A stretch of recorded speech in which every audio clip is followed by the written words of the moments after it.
8 अगस्त 2003 की सुबह मुंबई का सहारा अंतर्राष्ट्रीय हवाई अड्डा सामान्य दिनों की तरह ही व्यस्त था।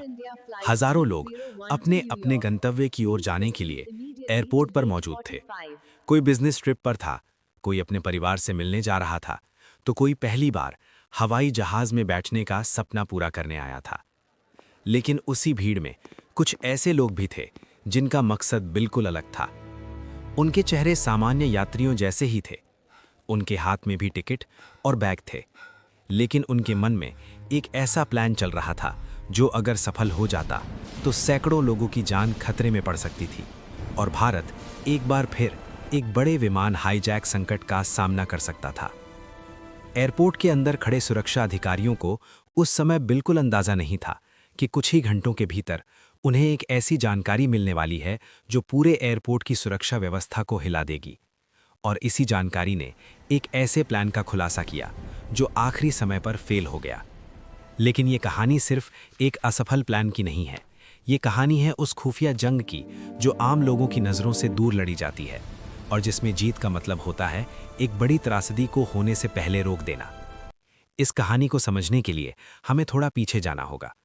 1999 का साल भारत की एयरलाइन इंडस्ट्री के इतिहास में वो साल हमेशा के लिए दर्ज हो गया, क्योंकि उसी साल हुआ था इंडियन एयरलाइंस फ्लाइट 814 हाईजैकिंग।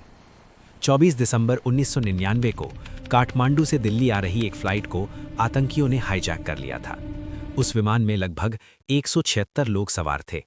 आतंकियों ने विमान को कई देशों में घुमाने के बाद आखिरकार अफगानिस्तान के कंधार शहर में उतार दिया। 7 दिनों तक पूरी दुनिया की निगाहें उस विमान पर टिकी रहीं। आखिरकार यात्रियों की जान बचाने के लिए भारत सरकार को 3 खतरनाक आतंकियों को रिहा करना पड़ा। उस घटना ने भारत की सुरक्षा एजेंसियों को ये एहसास दिलाया कि विमान हाईजैकिंग सिर्फ एक अपराध नहीं, बल्कि एक अंतर्राष्ट्रीय राजनीतिक संकट भी बन सकती है। इसीलिए उसके बाद भारत ने अपनी सुरक्षा व्यवस्था में कई बड़े बदलाव किए।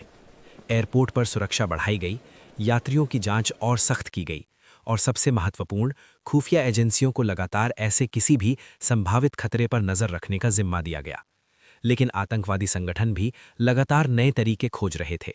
2003 की शुरुआत में भारत की खुफिया एजेंसियों को कुछ अजीब संकेत मिलने लगे। कुछ संदिग्ध लोगों की गतिविधियों पर नजर रखी जा रही थी। वे अलग अलग शहरों में यात्रा कर रहे थे, बार बार एयरपोर्ट के आसपास दिखाई दे रहे थे और कुछ ऐसे संपर्कों में थे जिन पर पहले से ही आतंकवाद से जुड़े होने का शक था। इन संकेतों ने एजेंसियों को सतर्क कर दिया। भारत की बाहरी खुफिया agency research and analysis wing और घरेलू खुफिया एजेंसी इंटेलिजेंस ब्यूरो ने इन गतिविधियों पर बारीकी से नजर रखनी शुरू कर दी। कुछ ही दिनों में जांच के दौरान एक महत्वपूर्ण जानकारी सामने आई। एक इंटरसेप्टेड बातचीत जिसमें फ्लाइट, हथियार और कंट्रोल जैसे शब्द बार बार इस्तेमाल हो रहे थे। ये बातचीत बहुत छोटी थी, लेकिन इतनी खतरनाक थी कि एजेंसियों ने तुरंत इसे गंभीरता से लिया। जांच और गहराई से की गई और धीरे धीरे तस्वीर साफ होने लगी। संभावना जताई जा रही थी कि कुछ लोग एक भारतीय विमान को हाईजैक करने की योजना बना रहे हैं। लेकिन सवाल ये था, कौन सी फ्लाइट, कब और कैसे?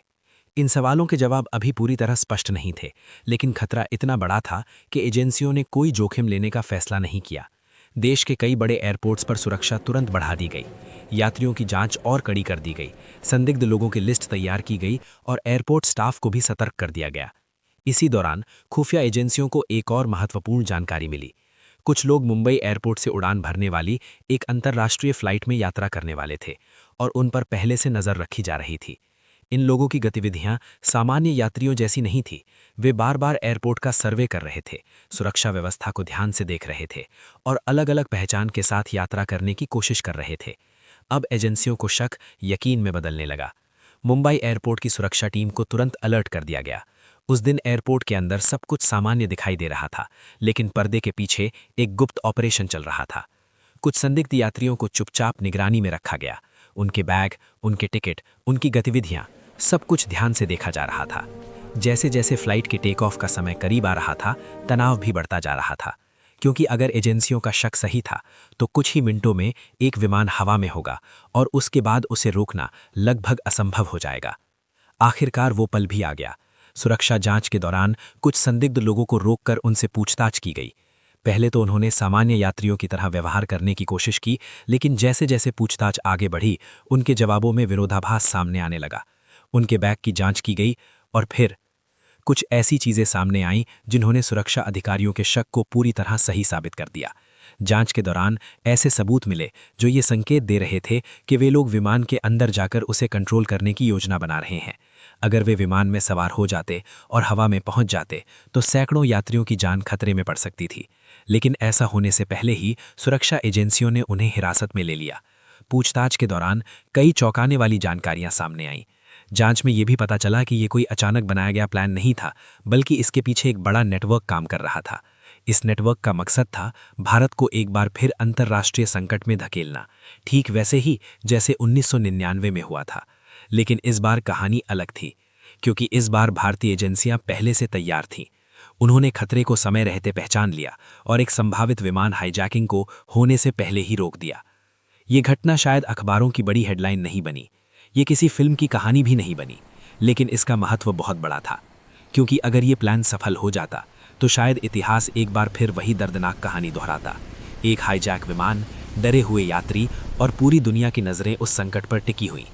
लेकिन ऐसा नहीं हुआ, क्योंकि कुछ लोगों ने पर्दे के पीछे चुपचाप अपना काम किया और एक बड़ी त्रासदी को होने से पहले ही रोक दिया।